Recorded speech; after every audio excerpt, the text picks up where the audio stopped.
अब देखिए FOLDER folder होता है, लेकिन SOLDER सोल्डर बिल्कुल नहीं होता है। इसे सॉल्डर पढ़ा जाता है। Shoulder, shoulder and shoulder. English को हिंदी की तरह पढ़ने की गलती करेंगे तो 4 लोगों में क्या 15 लोगों में भी आप एम्बैरेस्ड फील कर सकते हैं। आज की वीडियो में हम डिस्कस करने जा रहे हैं ऐसे कुछ वर्ड्स का जिनका अकेले में प्रोनाउंसिएशन कुछ और होता है, और जब हम उनमें कुछ लेटर ऐड कर देते हैं या उनमें से कुछ लेटर ओमिट कर देते हैं, हटा देते हैं, तो उनका प्रोनाउंसिएशन पूरी तरह से बदल कर रह जाता है। मैं हूं जुल्फ़िकार मोहम्मदी और आप देख रहे हैं learn English with Z Mohammad. आप इस वर्ड को सही पढ़ सकते हैं, ऑब्वियसली आप इसे सही पढ़ सकते हैं, इसे साइंस पढ़ा जाता है। अब मैं इसके पीछे ये CON और ऐड कर देता हूँ, और अब पढ़िए आप इसे क्या पढ़ते हैं। ऑब्वियसली मोस्टली लोग इसे कॉन साइंस पढ़ते हैं, but this is not con science, this is conscience. This is conscience, conscience and conscience.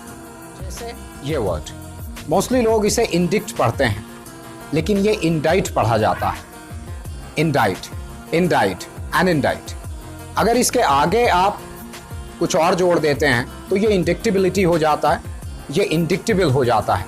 लेकिन जब आप ये बिलिटी या बिल इसमें से हटा देते हैं तो ये इंडाइट हो जाता है।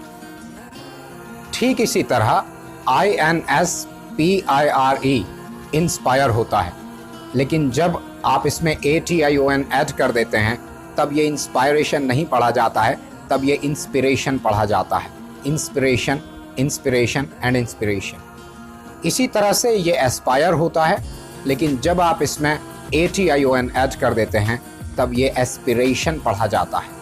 अगर आप इसमें ANT ऐड कर देते हैं तब भी ये एस्पिरेंट पढ़ा जाता है, ना कि एस्पायरेंट। तो आगे से ध्यान रखिए, इसे इंस्पायरेशन, एस्पायरेशन न पढ़ें, ये एस्पिरेशन, इंस्पिरेशन, रेस्पिरेशन होता है। अब देखिए FOLDER फोल्डर होता है, लेकिन SOLDER सोल्डर बिल्कुल नहीं होता है। इसे सॉल्डर पढ़ा जाता है। Shoulder, shoulder and shoulder. ऐसा क्यों होता है, इसके लिए मेरी आप पुरानी वीडियोस देख सकते हैं जिनमें मैंने बताया है कि क्यों इंग्लिश इतनी ज़्यादा फोनेटिकली इनकंसिस्टेंट है।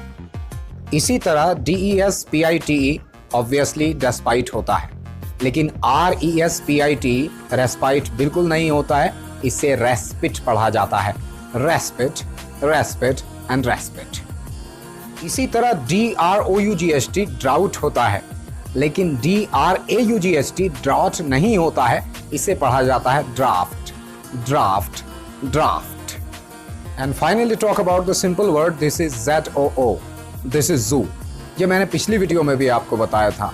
ZOO जू होता है, लेकिन जब आप इसके आगे OLOGY लगा देते हैं तब ये जूलॉजी नहीं होता है, तब ये हो जाता है ज़ूऑलॉजी, ज़ूऑलॉजी एंड ज़ूऑलॉजी। तो आज की मेरी वीडियो कितनी कामयाब है आपके लिए, कितनी कारगर हो सकती है आपके लिए, अपने कमेंट बॉक्स में मुझे लिखकर ज़रूर बताइए। दुआओं में याद रखिए। Subscribe to our channel learn English with Z Mohammadi. खुदा हाफिज़।